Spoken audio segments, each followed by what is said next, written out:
Good evening friends. তো তোমরা দেখছো WP motivation YouTube channel. WP motivation YouTube চ্যানেলের পক্ষ থেকে প্রত্যেককে স্বাগত জানাই বন্ধুরা।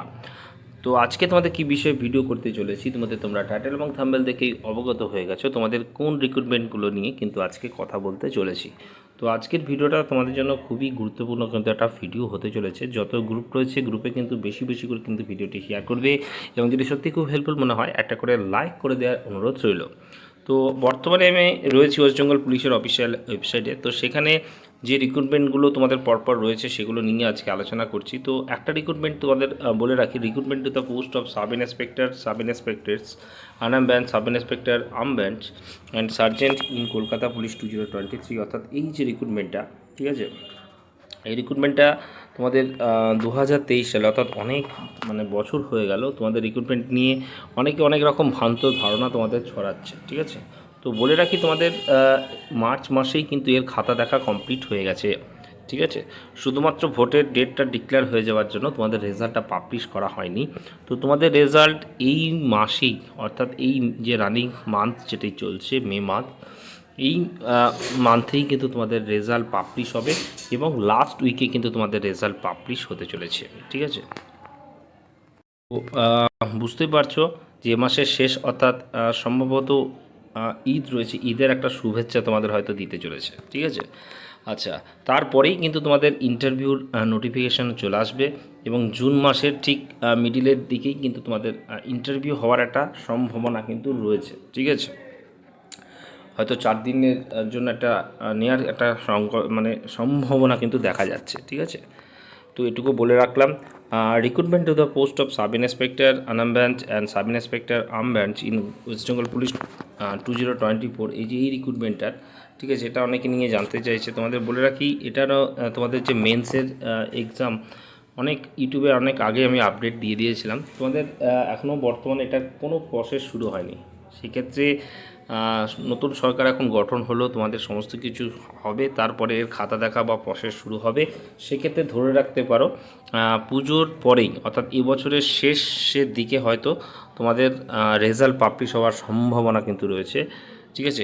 এটুকু তোমাদের এই রিক্রুটমেন্টটা একটু দেরি হবে, এটুকু তোমরা ধরে রাখো, ঠিক আছে, যারা এটা নিয়ে কমেন্ট করছিলে তোমাদের বলে রাখলাম। আচ্ছা, recruitment to the post of constable, lady constable in Kolkata police 2024, এই রিক্রুটমেন্টটা নিয়ে অনেকে অনেক রকম কথা বলছে। তো লাস্ট আপডেট অবশ্যই ছিল যে তোমাদের খুব দ্রুততার সাথে এই প্রসেসটা শুরু করা হবে, কিন্তু একটি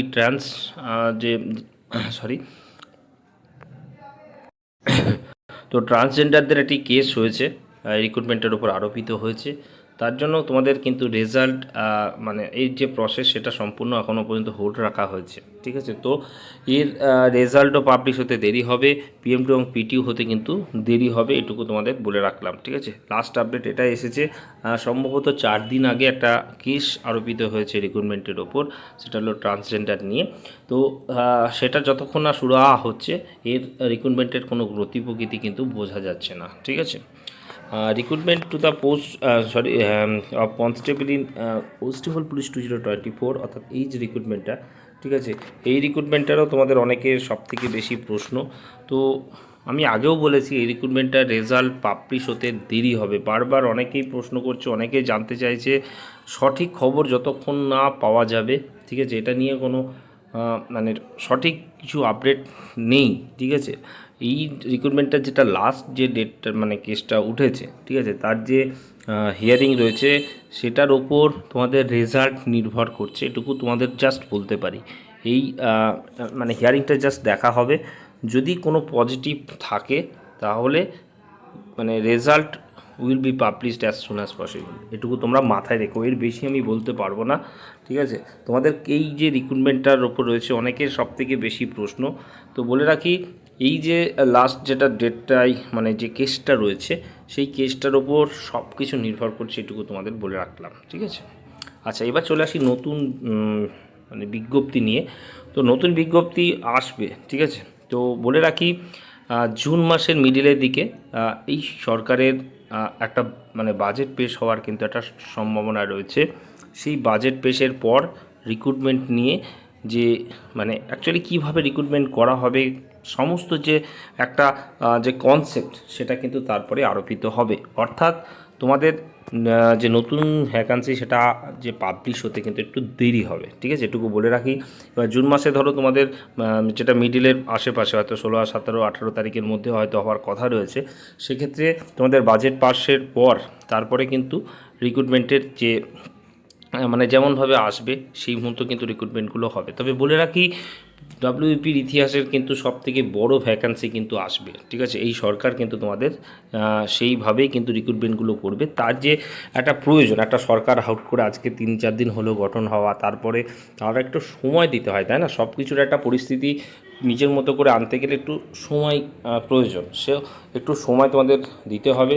জুন মাসের পর জুলাই মাসে রিক্রুটমেন্টের সমস্ত যে মানে সমস্ত দপ্তরে এই পুঙ্খানুপুঙ্খভাবে সেগুলো যাবে। তারপরেই হয়তো আগস্ট মাস থেকে তোমাদের বিজ্ঞপ্তি আসার যে সম্ভাবনা সেটা দেখা যাচ্ছে। আগস্ট, সেপ্টেম্বর, অক্টোবর এইভাবে পরপর র্যান্ডমলিভাবে তোমাদের কিন্তু বিজ্ঞপ্তিগুলো একের পর কিন্তু পাবলিশ হবে। এটুকু তোমাদের বলে রাখলাম, ঠিক আছে। তো অনেকে অনেক রকম হয়তো রটাচ্ছে বা অনেক কিছু শুনতে পাবে, এই অমুক পরিবর্তন হয়েছে, অমুক চেঞ্জ হচ্ছে, এরকম কিছু নেই। তোমাদের রিক্রুটমেন্টের প্যানেলও নাকি ক্যান্সেল হয়ে যাচ্ছে, এরকম অনেকে কমেন্ট করছে। এরকম ভ্রান্ত ধারণা নিয়ে কেউ ঘুরবে না, ঠিক আছে। তো তোমরা এক্সাম দিয়েছো একদম শেষ অবধি, অবশ্যই তোমাদের রেজাল্টগুলোও কিন্তু পাবলিশ হবে। একটু হয়তো সময় প্রয়োজন, কারণ নতুন সরকার, তাদেরকে সেই মতো একটু সময় আমাদের দিতে হবে, এটুকু মাথায় রাখবে, ঠিক আছে। এই বলে ভিডিও এখানেই শেষ করলাম। প্রত্যেকে ভালো থেকো, সুস্থ থেকো। চলো টাটা, গুড নাইট।